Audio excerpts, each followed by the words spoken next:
one of the things that my office and I do is to work with people when they see those problems. And sometimes it's a legislative fix. Sometimes it's just, getting someone connected with an agency or a different group. But, it's truly one of those be the change you want to see kind of moments, right? You Definitely. see a problem, let's try to fix it.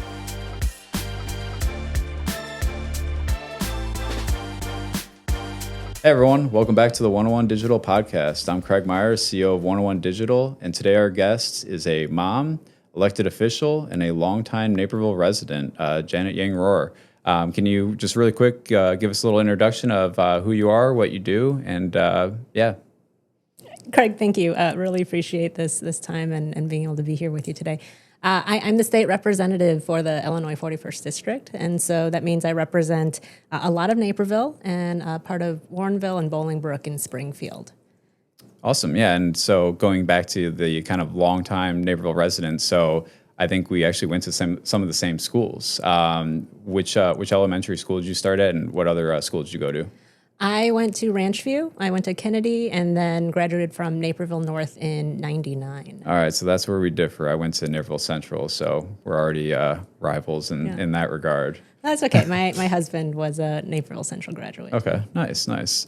Yeah, so I mean, being kind of a big part of the Naperville community, you've obviously then gone on and actually run for an elected position, right?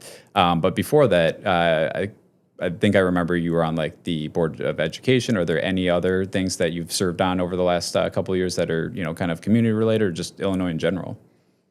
So I started on the Naperville 203 School Board, and it's obviously the school board where I went to school, and my kiddos go to school there. I have 3 kids, so started there, and then moved on to the Illinois State House. Nice. That's a really impressive kind of transition, right, from school board to your position today. So one of the things that when we first met, you mentioned to me was the iGROW bill.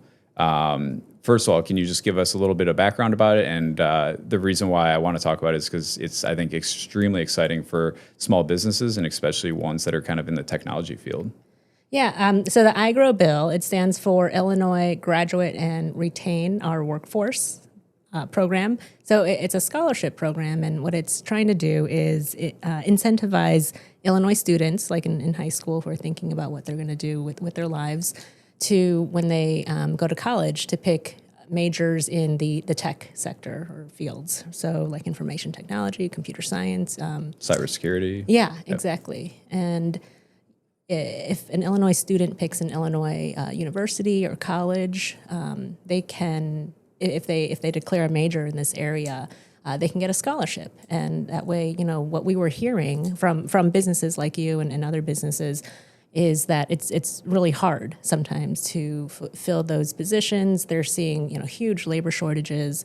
And so we're trying to basically build that pipeline so that those students can learn the skills necessary to go on to companies like this. Yeah, and I can attest to that, right? Like right now, we're actually going to be hiring for another position, and it has been tough, right? We had one last year that it took us 4 months to fill, where we actively had it out there trying to look for people, and there's just times that the labor market, especially for technology positions, hasn't been the best. So I think doing this is going to help a lot, right? It's going to keep those people here in the state.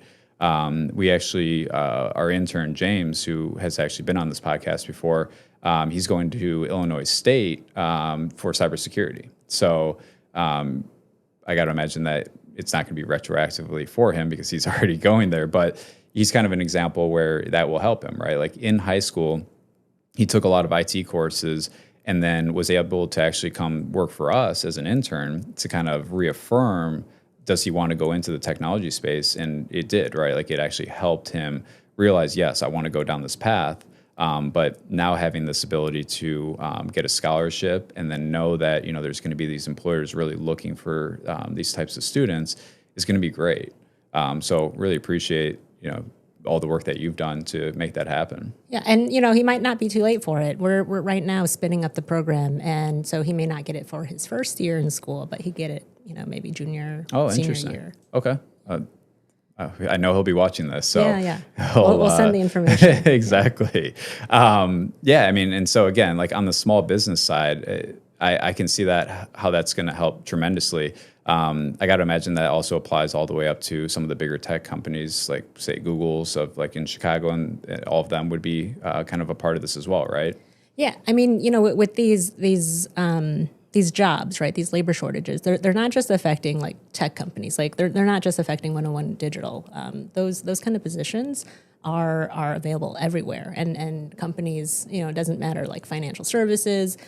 We had agriculture businesses telling us that they cannot find people to fulfill these kind of tech information systems kind of positions.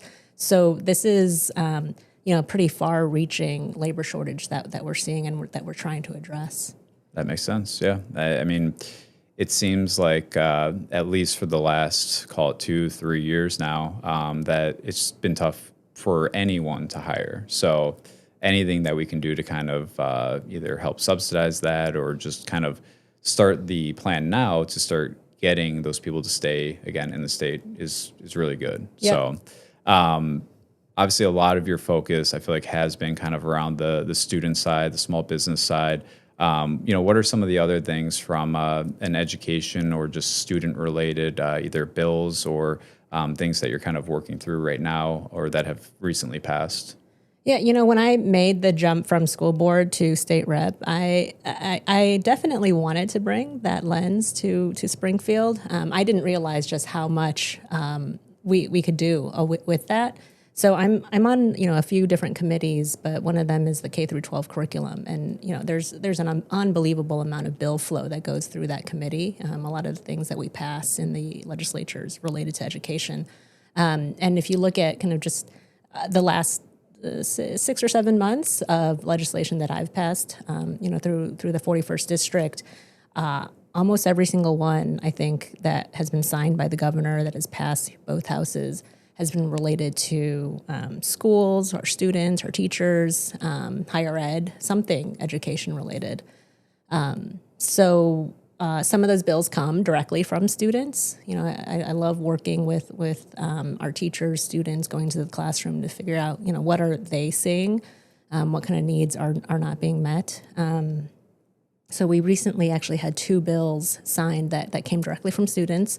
One is a fentanyl education bill. So, as I'm sure fentanyl, opioids. It's definitely a hot topic right now. Yeah. I mean, it's a lot of people think that Naperville, DuPage is kind of like this idyllic world, and it is in a lot of ways. Like we're so lucky, right, to live here and have grown up here. But we still face a lot of those issues, seeing a lot of those problems. And our students are seeing those issues, and they were saying to me that it's not really being addressed in a real meaningful way in our schools.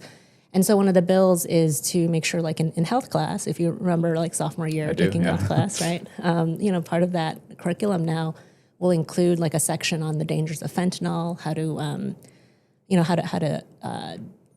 to treat it if someone is overdosing, how to kind of recognize those symptoms, but also to recognize that it can come in many different forms that you might not be expecting and might not realize. I feel like that's really important because, again, if you don't, my big thing is if you don't communicate about things, if you don't talk about it, then yes, people don't know about it, and then either they will somehow get into a situation where they then don't know how to react, like you said, to how to help some of these people, or they just don't know what to look out for. So I know even when I took health class, not going to get into specifics, but like there's certain things that they would talk about that I never knew about, but it's like because I didn't learn about it, I'm like, I'm not going anywhere near that stuff, right? So it's like it's really good to just have that education, because otherwise, again, you're going to maybe then learn it from someone else that has no idea about it. So it's coming from proper channels. Right. Let's learn about evidence-based, like real data-driven Correct. information rather than from the internet or maybe from your a friend friends. or exactly.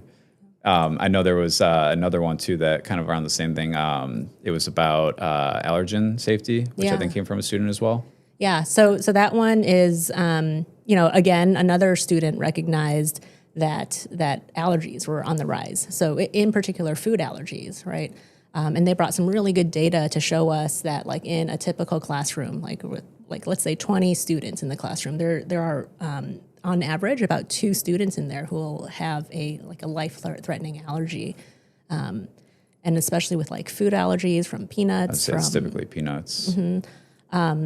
If there's exposure, even like a minimal exposure, you can have a reaction. And so again, this legislation will in health class help students, recognize those symptoms, how to treat them, like if with an EpiPen, for example, and good practices for how to avoid that kind of situation. And I think that's really important too, because when I was in elementary school, and I'm not sure he'll be watching this, but I had a friend who was allergic to peanuts to the point where even like the smell, like, so he had to actually sit at a table where they knew no one was going to have, say, like the typical peanut butter and jelly sandwich, right? So again, education-based is going to help not only just kind of normalize that situation, because I remember when we were kids, like, we just didn't understand that, right? It felt out of the norm, and then, it's just other things can happen with that, right?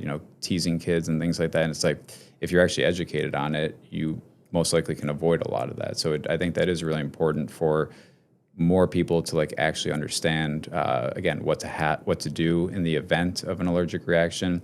And then just to, in general, understand the different types of allergies and what they are. Yeah. And that teasing thing, I think that component is important. Like when you bring it up and you normalize it and make people realize it's not a big deal, yeah. then people feel better about it, and they won't take risks, right? They won't try to try that peanut thing just because their friends are having it in their lunches. Yeah, I mean, it's a true safety thing versus just if you didn't fully understand it, you just wouldn't be able to handle it properly. So, and then one of the other ones that I thought was kind of interesting was the bus arms, that they're going to be extending those. And I really like this one because I've seen before people trying to literally drive around buses when they have the arms kind of out in front or the stop signs and all those things. Everyone in this day and age thinks that, they got to get somewhere fast. And so, can you give us a little information about that one and kind of how that will hopefully stop some people? Again, there's always going to be someone out there that tries to get around everything, but. Yeah, I mean, I remember being a student, being on those buses and cars zipping past and, the bus driver yelling at them. Yep. I kind of remember that. In Illinois, it is illegal to go around a bus when it's stopped and when that stop sign is out. But it is, it's a kind of a small stop sign, like maybe 24 inches, right? And it's kind of easy to ignore. And, so this law, basically what it does is it allows a like kind of a longer safety arm to come out across the bus. So to make it very obvious to cars that they can't just zip around. Because, a lot of times you have like students like crossing around the bus or in front of the bus, right? Yep. And that's, you just don't want that kind of accident to happen. Yeah, you can't see them until they're actually passing the bus. So, yeah, that would make sense to be able to extend that. But yeah, what I found interesting that, and I think this is the case, is that there were laws that would kind of prohibit the ability to have that longer arm, right? So it's really like reworking some of these things to allow for that, right? Is that kind of how it is? Yeah. So before the law basically said you could only come out like, I think it was about 24 inches, but now this allows like that kind of further longer arm to happen. That makes sense. Yeah. And that's where, just this conversation in general and just getting to know you more, has made me more interested in local government and learning about these things, because there's a lot of things that people don't understand, right? They think that, things are a certain way, but sometimes it's that there were previous laws that need to either be reworked because of the changing times. I mean, with technology and everything, it's like there's so many things that haven't either been accounted for yet, or that they are old laws that accounted for a certain way that we did things, and now they have to kind of be changed. So like this one specifically, I'm not sure why maybe they had that, where it could only go so far. I don't know if that they thought that was a safety concern, and now things have been kind of reworked. So it's really interesting to learn kind of how all these government things function and how, they can affect students, they can affect businesses, and obviously you're very close to that every single day. Yeah, and those laws that we talked about, and actually almost every law, every bill that we got passed this session, they came from constituents. They came from people because they noticed something or there's a problem that they were dealing with. And so, one of the things that my office and I do is to work with people when they see those problems. And sometimes it's a legislative fix. Sometimes it's just getting someone connected with an agency or a different group. But it's truly one of those be the change you want to see kind of moments, right? You Definitely. see a problem, let's try to fix it. And you mentioned actually earlier too of kind of going within the community, whether it's the schools or other things.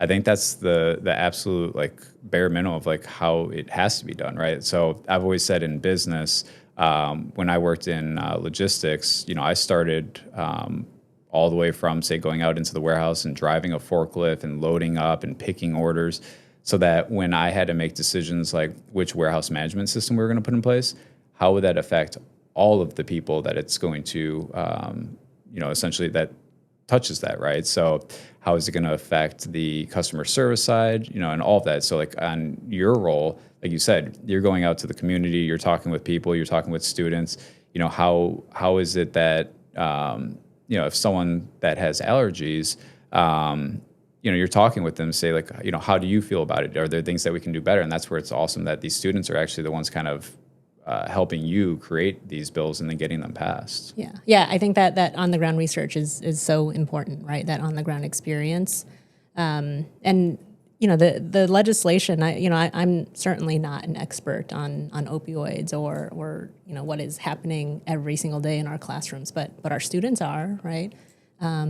And being able to have that kind of experience is really helpful, which is why, I like my office and we spend a lot of time like in the community, kind of on the ground in businesses, trying to figure out like what are you actually experiencing versus what is conceptually happening. And that's actually how we met, right? Through the Naperville Chamber, you wanted to go and see some local businesses and see kind of how they were functioning and, how you could potentially help. So, yeah, I mean, I've seen that firsthand, which is awesome.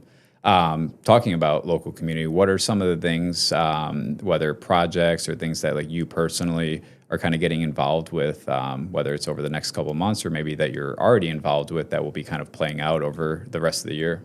Yeah, I think we have a lot of exciting things. In the office, we affect change or have work business in a few different ways. So legislatively, there are a few things that we've passed, a few things that we're working on, but that constituent service part is also important, and bringing money back into the district, bringing resources back into the district is really important too. And so, really excited to bring in.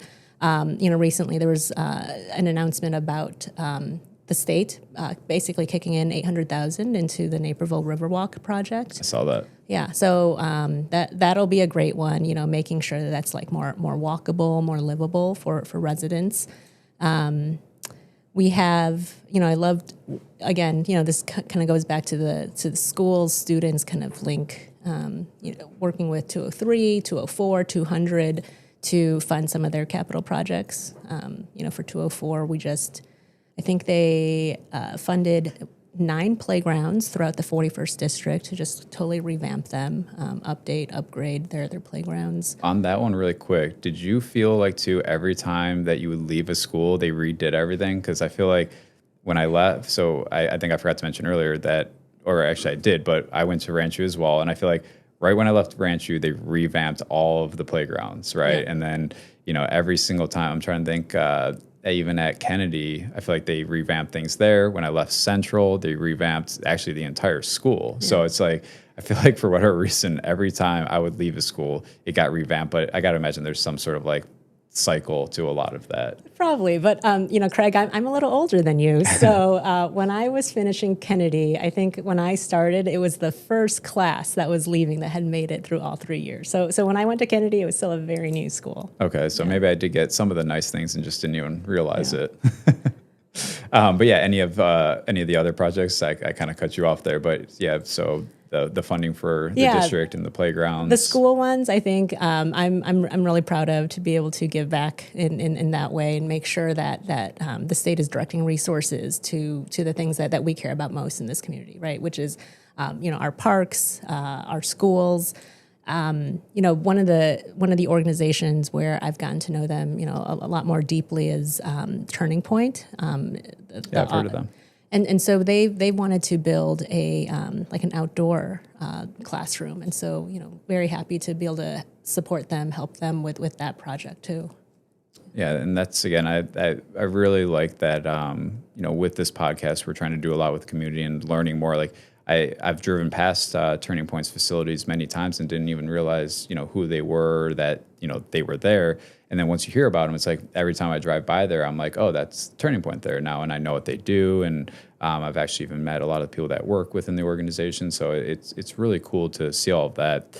I also wanted to really quick go back to the Riverwalk because I actually have an interesting story, and my wife will kind of laugh about this. But when I first met her, we were actually doing long distance from, she was living in Columbus and I was here in Naperville.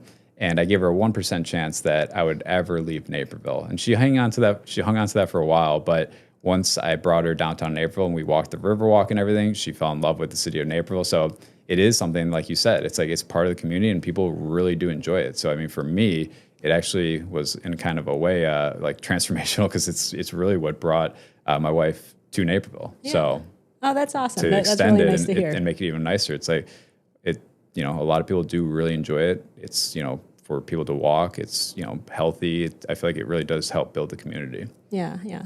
One of the things that I've learned and really come to appreciate even more is just how lucky and how special this community is. When I'm in Springfield, one of the cool things is to be able to see, just so many other and see and meet so many different people, right, and different the communities they come from, and to visit them.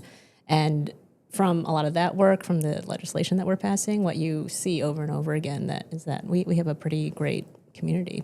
We do. Yeah, and really appreciate everything that you're doing for the community because, again, a really big focus of 101 Digital is kind of on the community efforts, right? So like you said, you've been a lifelong resident. I've been a lifelong resident, and kind of anything we can do to either spotlight different communities or things that are going on to get people involved, we're really pushing to do that. So again, thank you for coming on. And how are some ways that people can kind of find you, keep up with what you're doing? Because again, I know we'll be tracking what you're doing because we're really excited about it.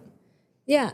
So there are a few ways to get in touch. Every month we have a monthly coffee and conversation. So we meet in the district office. It's right next door to Mason Sabika, if you know it. Yep. And so you can go to our website. It's rePYangRohr.com. And you can see all our events.